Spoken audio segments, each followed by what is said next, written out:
In every quiet neighborhood, behind trimmed hedges and smiling mailboxes, there's a story no one talks about. A story of control disguised as order, of power dressed up as rules. This isn't about a boat, or a driveway, or even a homeowners association. This is about what happens when one man finally decides, enough is enough. My name's Noah, and the day a yacht-sized ego parked itself in front of my home was the day I stopped playing nice. What followed wasn't just a battle. It was a revolution, one lawn at a time. If you've ever felt powerless in your own neighborhood, this story is for you. The morning sunlight filtered through the blinds as Noah Brantley poured himself a cup of black coffee. The house was quiet, save for the distant sound of birds and the occasional bark from a neighbor's dog. His daughter, Ava, 14 and always buzzing with energy, had already packed her music folder and was double-checking her sheet music in the living room. Today was big. Her audition for the regional youth choir, something she'd practiced for over 2 months. Noah, a former Army engineer turned freelance CAD designer, liked mornings like this. Slow, intentional, peaceful. It was the kind of peace he had craved since his wife passed 2 years ago. The kind that didn't come easy anymore. He stepped out onto the porch to warm sunlight and crisp Colorado air. But as he walked down the path toward his truck, his steps stopped dead. Blocking the entire width of his driveway was a monstrous boat. A luxury vessel with a name plastered in pretentious gold cursive across the side. The Liberty Queen. He blinked. Once. Twice. No, this wasn't a prank. It wasn't a dream. This was real. The boat stretched far enough to block not only his exit, but half the sidewalk. Attached to a triple-axle trailer, it stood there shamelessly like it owned the place. He immediately recognized the logo near the bow, a crest that matched the mailbox of Victor Langston, the HOA president, who lived just 4 doors down. Noah clenched his jaw and stepped back inside. "Ava," he called calmly, "we're going to be a little late." He tried to stay composed as they walked together to the street. The irritation in his chest began to simmer. Ava looked up at him and furrowed her brow. "Whose boat is that?" "Victor's." "Seriously?" Her shoulders slumped. "Dad, I can't be late today. It's timed. If I'm not there when they call my name, they move on." "I know," he muttered. "I'll fix it." They crossed the lawn and walked up the street to Victor's oversized white house. Flags flapped in the wind. Solar lights lined the pavement like a runway. And of course, there he was. Victor Langston, in a crisp polo, sipping from a monogrammed tumbler, chatting with another neighbor like nothing in the world could touch him. Noah approached him with calm but firm footsteps. "Morning, Victor," he said. "That's your boat blocking my driveway." Victor turned, smiled like a car salesman. "Ah, Noah. Beautiful morning, huh?" He didn't answer the question. "I need you to move it. My daughter has an audition. We have to leave now." Victor took a long, deliberate sip of his drink. "I'll have it moved soon. I've got a landscaping crew unloading right now. No place to park it. AHOA allows temporary street parking, so technically," he gave a little shrug, "I'm in the clear." "Not when it's blocking private access. That's against the bylaws." "Section," Victor cut him off. "Noah, I am the bylaws." The audacity knocked the breath from Noah's chest for half a beat. Victor chuckled. "Look, if it's that important, file a complaint. We'll take it up at the next HOA meeting. You know damn well that'll take weeks." Victor turned back to his conversation, dismissing Noah with a flick of his hand. That flick did something. Something Noah hadn't felt in years, not since combat. Not even when the doctors gave him the news about his wife. It was a sensation of tight focus, of mission. He walked Ava to the next block, where a neighbor, Mrs. Marin, offered them a ride. Ava was quiet, folding her sheet music with trembling hands. "I'm sorry, kiddo," Noah said gently. "You'll still make it." But she didn't. They were 7 minutes late, and 7 minutes, in audition time, might as well be 7 hours. Ava tried to act tough, but her voice cracked when she said, "It's okay." It wasn't. And as Noah sat alone that night at the kitchen table, staring at an untouched dinner and his daughter's closed bedroom door, a thought crystallized. This wasn't about a boat. It wasn't even about a missed audition. It was about power. Victor Langston wasn't just a smug neighbor with too much money. He was a tyrant, wrapped in HOA policy, using rules like weapons and smiling while he twisted the blade. And, for the first time since he moved to Silverwood Reserve, Noah decided he wasn't going to take it. Not now. Not ever again. He wouldn't just move the boat. He'd burn the dock it came in on. Noah didn't sleep that night. Not out of rage, but out of clarity. It was the same kind of sleepless calm he'd felt before leading missions overseas. Quiet, calculated, and cold. By 6:00 a.m., he was sitting at his kitchen table, a legal pad in front of him, scribbling ideas while sipping the same coffee he never finished the day before. The first thing he did was printed out a copy of the HOA bylaws, all 86 pages of them. He'd seen them once before when he moved in 3 years ago. Back then, they were just red tape. Now, they were ammunition. He highlighted every section involving private access, vehicle storage, abuse of authority, and procedural misconduct. That boat? Section 17.6b. No vehicle, vessel, or obstruction shall block another resident's private ingress or egress for more than 4 hours.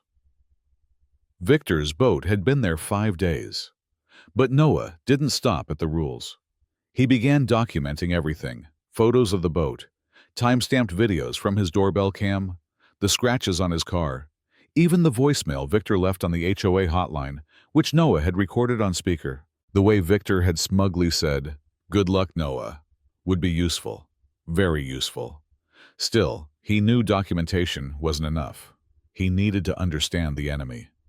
So he started asking questions. At first, casually. Small talk with neighbors at the mailboxes, during walks with Ava's dog, even while pretending to help Harper Quinn, the young attorney who lived 2 doors down, carry groceries. Harper had lived there just under a year. She was bright, sharp, and a little bitter. When Noah brought up the boat, she rolled her eyes so hard they nearly left orbit. "He fined me 2 months ago for flying a pride flag," she said. "Called it visual disharmony. Like I'm a one-woman riot." Noah laughed, but something clicked. "How many times have you gotten violation notices?" 3. Well, 4 if you count the one for my mailbox paint color. Apparently, matte black offends his sensibilities. That night, Noah made a list. Harper Quinn, mailbox, flag, lawn trimming. Over the next week, he added more names. Mr. Jackson, the retired teacher, fined for having a wind chime that was too loud. The Nguyen's, written up for planting bamboo in their own backyard. Rosa, the single mom down the street, warned for parking her car on the street on trash night. Individually, these stories were annoyances.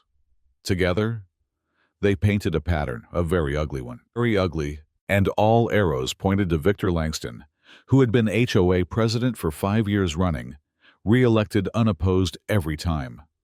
Noah's gut told him it wasn't just ego. It was control.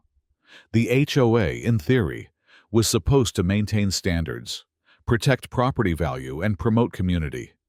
But under Victor, it had turned into a personal kingdom, a weapon, and no one had dared challenge it, not because they agreed with him, but because they thought no one else would.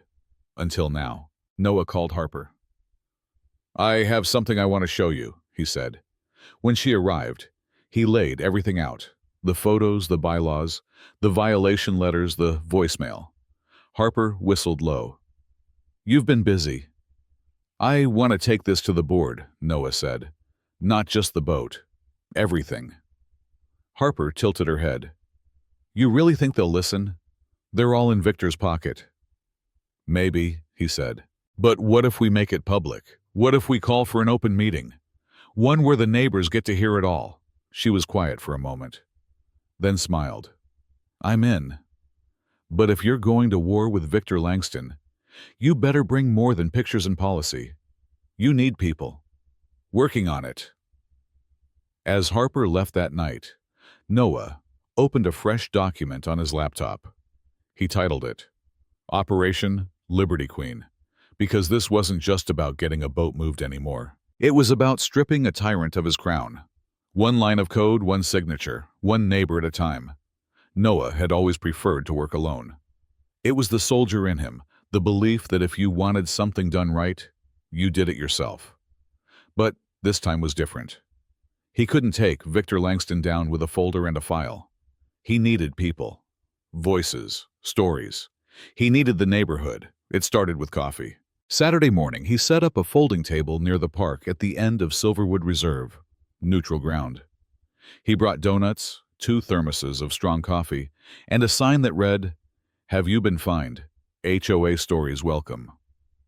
At first, no one came. The few who passed by nodded politely, curious but cautious. But around 9:15, Rosa showed up, the single mom who worked nights at the hospital. She glanced around before sitting. You're the boat guy, right? Unfortunately, Noah said with a half smile. But it's more than that. He slid a form across the table. Data violation, nature of citation, and, more importantly, how it made them feel. Rosa filled it out. Then came Mr. Jackson with his wind chime story. Then Harper showed up and stayed. By noon, 10 neighbors had signed. By 2, it was over 20. Noah didn't push, he just listened. And when he did speak, it was always with care. This isn't about revenge, he told them. It's about respect. We deserve to feel safe in our own homes, not like we're being watched, judged, punished. The most surprising arrival came at 3:00 p.m. Diane Langston, Victor's wife. She was soft-spoken, wearing oversized sunglasses and clutching a leather notebook. She stood silently behind the others for a while before quietly asking Noah, Can I talk to you privately? They stepped away from the table. I can't speak for him, she began, but I've seen what this has done. To the neighborhood. To our marriage. Noah didn't press. She continued. Victor used to be fair. The first couple years he actually cared. Then he got obsessed. Controlling. I think he liked the way people flinched when he walked by. She opened her notebook. These are records. Copies of letters, internal memos, HOA expenses. Some of them don't add up. Noah stared at her, stunned. Why are you giving this to me? She looked him dead in the eye. Because no one should be above accountability. Not even my husband. That night, Noah and Harper sat in his living room, poring over the documents. Several things stood out. Victor had approved landscaping expenses that were nearly double market rate. He had reimbursed himself for administrative costs without board approval. Several votes had been passed without proper resident notification, a violation of both HOA bylaws and state civil code.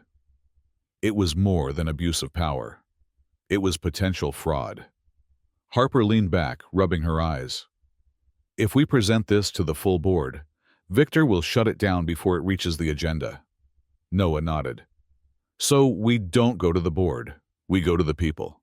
The plan was simple, transparent, unstoppable. They drafted a neighborhood-wide flyer. Has your voice been ignored? Have you been fined unfairly? Have you ever felt powerless in your own home? Join us for a community meeting this Thursday at 6:00 p.m. in the Silverwood Clubhouse. We'll bring the proof. You bring your story. Let's reclaim our neighborhood.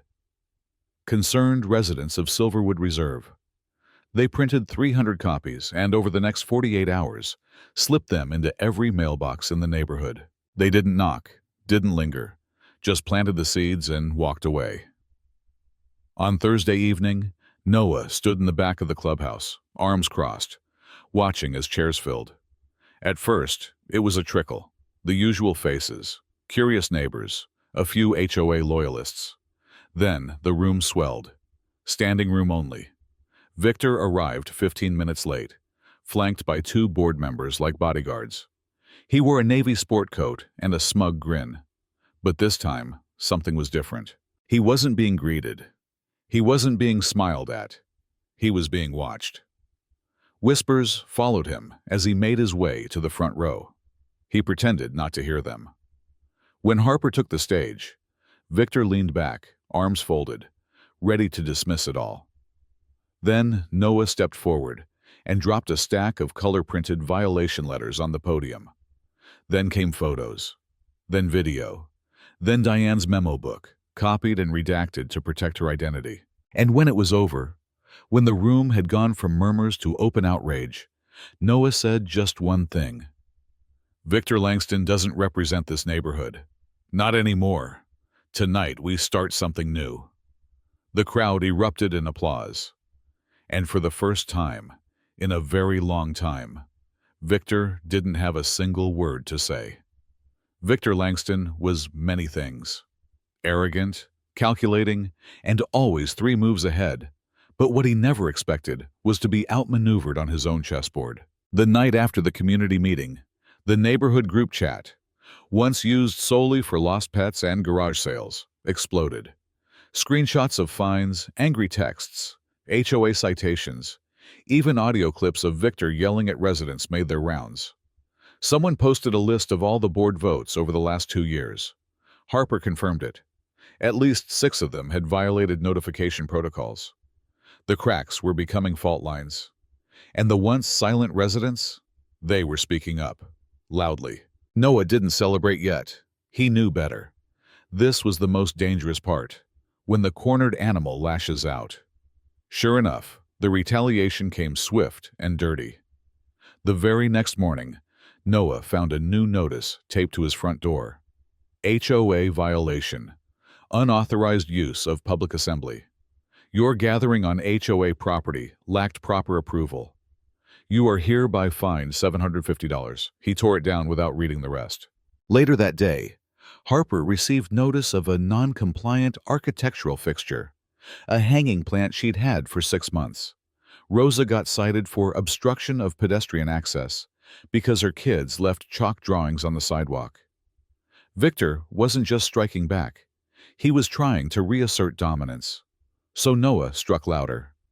With Harper's legal backing, he filed a petition to recall Victor Langston from his position as HOA president, per Section 8. 4 of the HOA bylaws requiring signatures from 30% of homeowners. They got 60% in 3 days.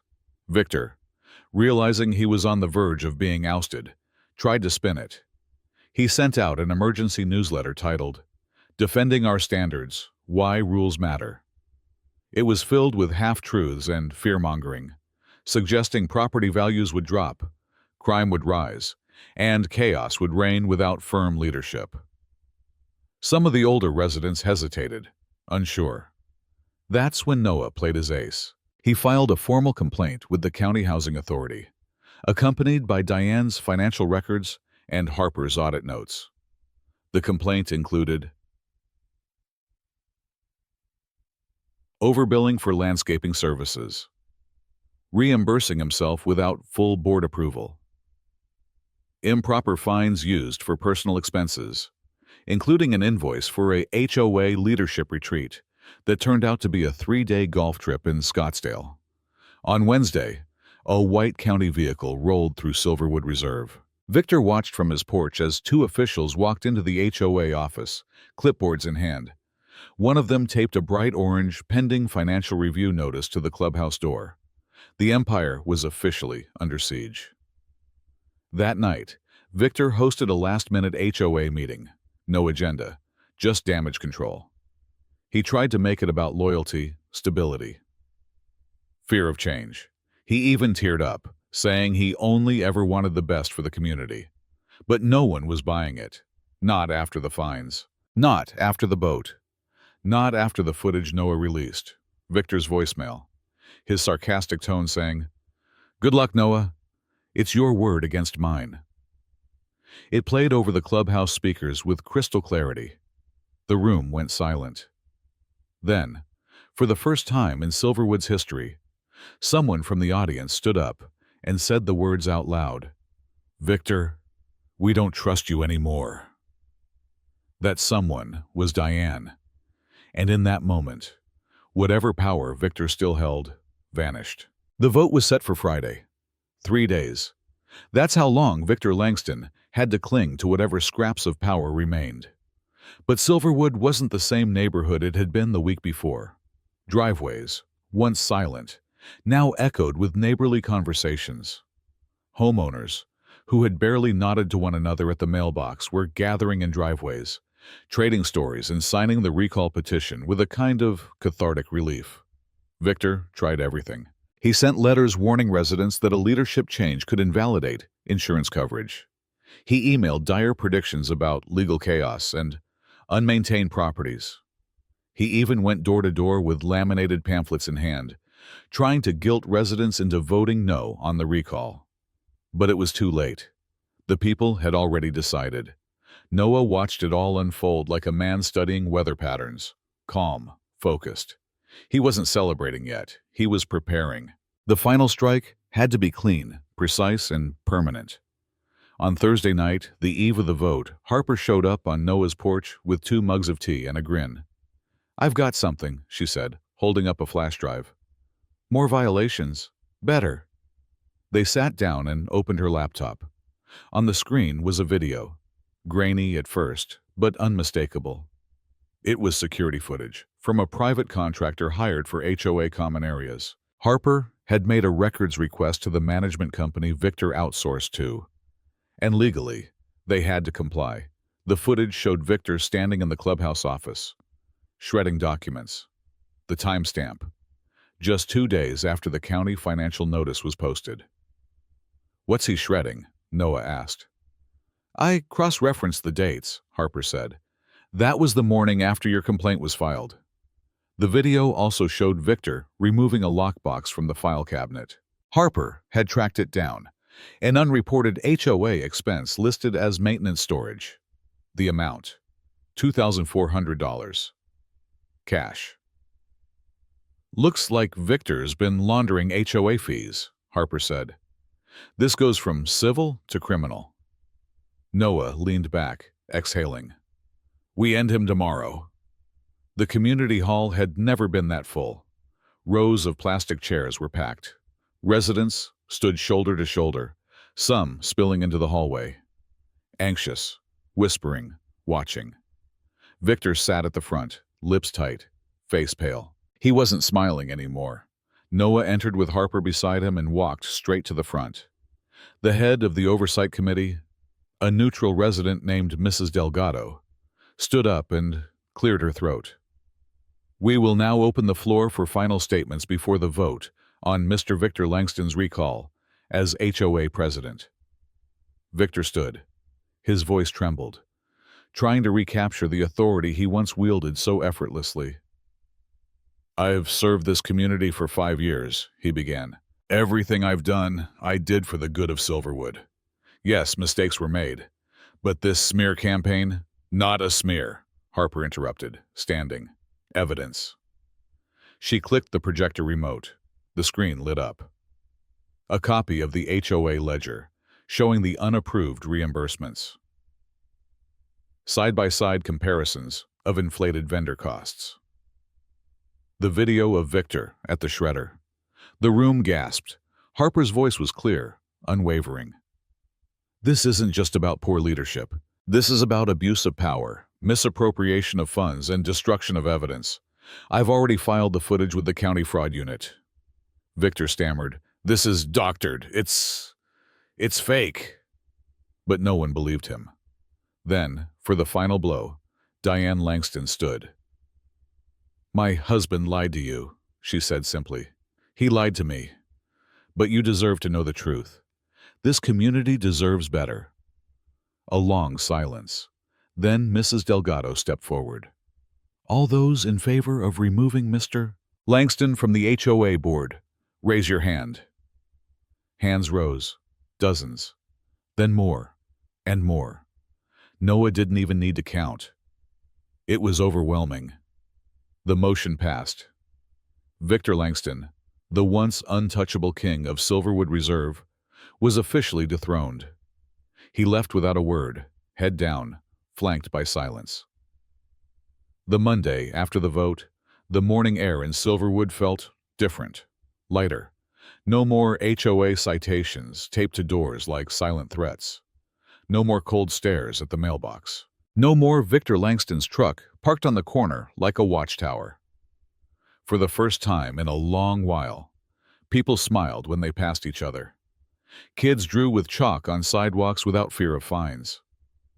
A neighbor down the street even hosted a spontaneous lemonade stand. And no one, absolutely no one, reported it.